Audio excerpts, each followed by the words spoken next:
O, sa pangalawang pagkakataon, nagsalita po si BBM taliwas sa kanyang presidential insan, si House Speaker Ferdinand Martin Romualdez.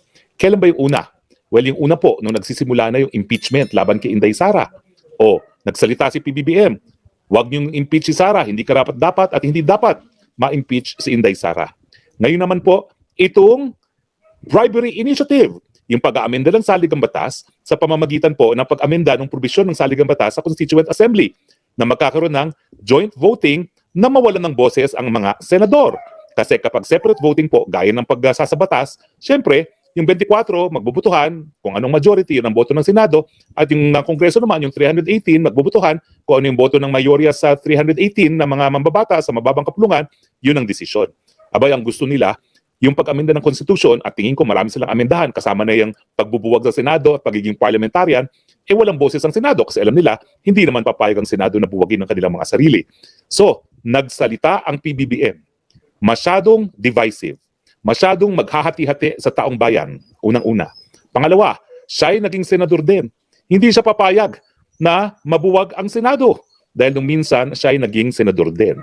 O, kaya ang sabi niya, Senado, kayo na ang gumawa ng mga proposals para maamidahan yung mga economic provisions. At ang pagkakaintindi ko kay Senate President Zubiri, baka nga hindi na kinakailangan ng pag-amenda ng saligang batas. Baka ordinaryong batas, po pwede na yan. Dahil tingnan nyo naman, no, yung Public Service Act natin na amendahan at yung telecoms na dati bawal ang mga dayuhan, mamuhunan, ay po pwede na.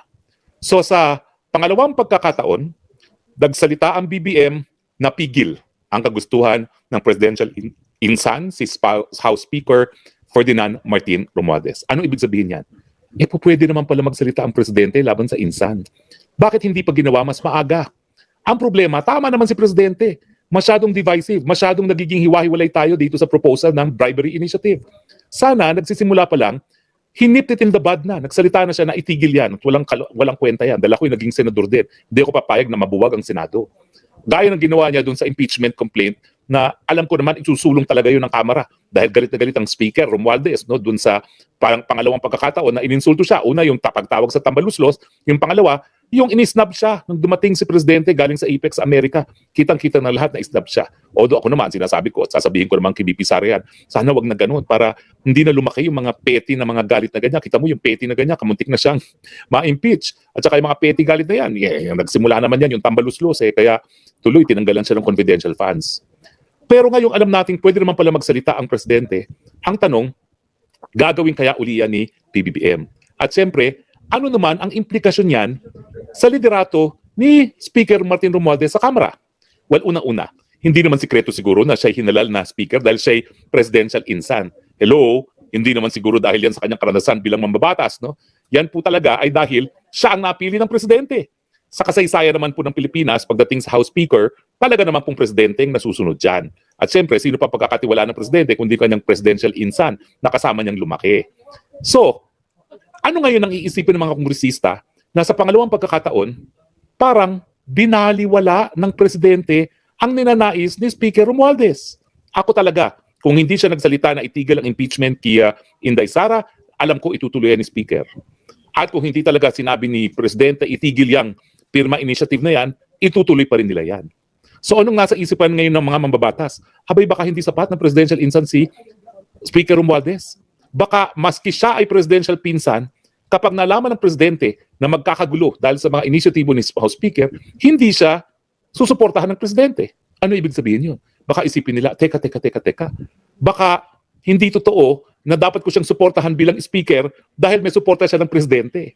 Dahil ngayon, nakita natin sa pangalawang pagkakataon, gustong-gusto niyang gawin itong pirma, yung bribery initiative, tinutulan ng ating presidente. So ang papasok sa isipan nila, baka naman si presidente merong ibang kailangan ng speaker bukod dun sa kanyang presidential insan. Dahil 2 beses niya binaliktad ang kagustuhan ng kanyang presidential insan. Isang bersyon yan.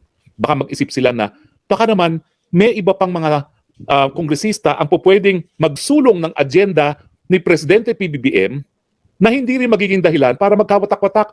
Mantakin nyo. Tapatan lang dahil naman kay Speaker, mukhang nawasak na ang unit team.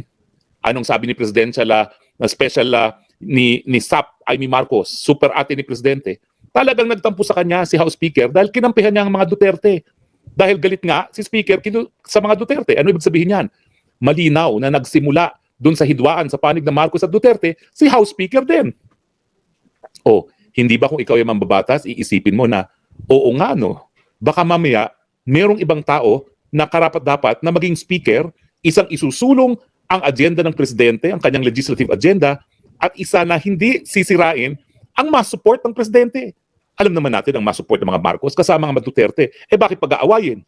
Pag hinati mo yan, hindi ko lang alam kung yung resulta ng ng eleksyon na mas maraming boto si Inday Sara Duterte kaysa kay PBBM ay reflective doon sa suporta sa buong taong bayan. Sa tingin ko ngayon, mas marami pa rin ang suporta ngayon ni Inday Sara. Bakit? Ay nako, sa ayaw at maniwala ninyo, talagang yung mga Rosa, yung mga nagrubredo, Sara, ay supporters pa rin ni Sara. Ibig sabihin, pati dito sa kabilang kampo na Dilawan, eh merong supporters sa Inday Sara, yung mga Rosa. So pag pinagsama-sama po yan, bukod pa dun sa mga loyalist ng Duterte, abay, mas malakas po talaga ang puwersa ng Sara Duterte. Ang tanong, bakit naman kinakailangan nga, wika nga ni SAP, Amy Marcos, super ate ni Presidente, bakit kinakailangan pag-awayin ang mga Marcos at Duterte, eh wala naman dahilan para mag-away. Diba? Pati nga yung mga Marites na nagdi-distab si PRRD, naku, nanggagaling po yan sa mga intrigero na nais masira ang samahan ng Marcos at ng Duterte. So baka panahon na mag-isip ang mga kongresista. Baka meron namang kongresista na kayang isulong ang legislative agenda ni PBBM na hindi magiging dahilan ng pagiging watak-watak. Si GMA ba yan? Hindi ko alam kasi hindi ako ngayon kongresista. Pero kung ako ngayon ang kongresista, at tingin ko, mas nakukonvince ako na dapat bumalik ako sa Kongreso para naman magkaroon ng boses ang mga puwersa natin sa Kongreso. Mantakin mo, ang mga nangyayari sa Kongreso, ni isa wala nagsasalita para kay Inday Sara Duterte, si Clody lang. Clody Bautista na nag-privilege speech, siya lang. Doon sa impeachment, walang nagsasalita para depensahan ng Inday Sara Duterte. So ngayon iniisip ko, ano kaya? Bumalik na lang ako ng Kongreso. Although siyempre, ambisyon yun na maging senador. Hindi naman ako na naging mapalad. No? But, siguro later on. Pero ngayon ang tingin ko dapat paramihin ang hanay natin, mga nagmamahal sa bayan, dyan sa Kongreso. At kung ako'y kongresista, sasabihin ko sa inyo, ino-nominate ko si Gloria Macapagal Arroyo para maging speaker. Dahil napatunayan na niya na talaga namang pong kaya niya isulong ang legislative agenda ni Presidente at hindi siya magiging dahilan para mabiyak ang samahang Marcos at Duterte. Ano sa tingin niyo?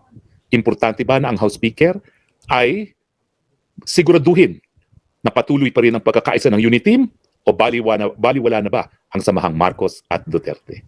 Tignan natin ang inyong mga punto de vista, taong bayan. Okay? Ang ating unang texter, si Kiel Garcia, Spokes, ingat sa kalusugan. Ay, okay naman po, kaya po tayo nagpapa-executive check-up. Loretta Hinosa, sa tingin ko po, separate voting, kasi nga po, bicameral system po ang Kongreso natin. Oy, tapos na po yan. Sinabi na ni PBBM, itigil yan. Gaya ng sinabi niyang, itigil ang impeachment laban kay Inday Sara. Salvacion Bacunyata, attorney, impossible na hindi alam ni PBBM, ginawa ni Speaker, paano nabisto na sila kaya naghanap ng alabay. Good evening, Attorney Harry Roque. Ako naman, I'd like to give PBBM the benefit of the doubt. Na talaga, pag hindi na talaga pwedeng suportahan, alam niyang masasaktan ng kanyang pinsan. Di ba? Ang kwento ni Senate President Zubiri, naging colorful at lively ang kanilang discussion ni Speaker mismo. Bagamat hindi niya sinabi kung ano talaga ang mga nabanggit sa usapan na yan. Pero I could imagine na talagang naninindigan si Speaker doon sa gusto niya na maamenda ng saligang batas, na bubugin talaga ang Senado. Okay? Loretta Tokita, good evening, Attorney Harry Roque. Hindi po nila kayang i-impeach ang mahal nating VP Sara Duterte dahil taong bayan po ang nagboto watching from Tokyo, Japan. Alam niyo po, sa Kongreso, kaya nilang impeach. Ang issue, makukonvict ba sa Senado? Pero siyempre, just to embarrass, pwedeng gawin yan. And the Speaker, dahil nga hawak niya lahat ng proyekto ng mga kongresista, will have the numbers. Pero si PBBM na rin po nagsabi, tigil yan. Kung ikaw ay kongresista, sino susundin mo? Presidente o House Speaker? Siyempre, Presidente. Kiel Garcia, Spokes, kala ko, under the size sa BBM, di kaya dikta ni Lisa. Hindi ko lang po alam kung anong posisyon talaga ni Lam. Mac, kasi nabunyag ang incentives kaya nagsalita si BBM. Ay talaga naman pong incentives o bilihan, nakakahiya po yun. No? Aw Advincula Kahara, nagsalita na kasi si Sen Aimee, kaya sunod na lang si PBBM. Mukhang duda po ako dyan. Vicente Esplana, good PM, Attorney, Solid DDS, Cainta Rizal. Huwag magpabudol, baka taktika lang po ito ng Senado dahil di pa tumitigil ang grupo ni Tambi sa PI nila. Ay tingin ko po wala namang mangyayari dyan dahil nagsalita na ang Presidente. Jean, pero bakit masyado sinasapawan ni Speaker ang Pangulo? Well, hindi po siya nasapawan this time. He was overruled. Yan pong nangyari. The Speaker was overruled in the same way that he was overruled pagdating sa impeachment ni Inday Sara. Morbid Angel, dapat bantayan ng mabuti ang pag-amendahan ng konstitusyon o saligang batas. Mahilig pa sumingit ang Kongreso tulad sa proposed national budget. Kung economic provision lang, dapat hanggang doon lang. Well, sa tingin ko nga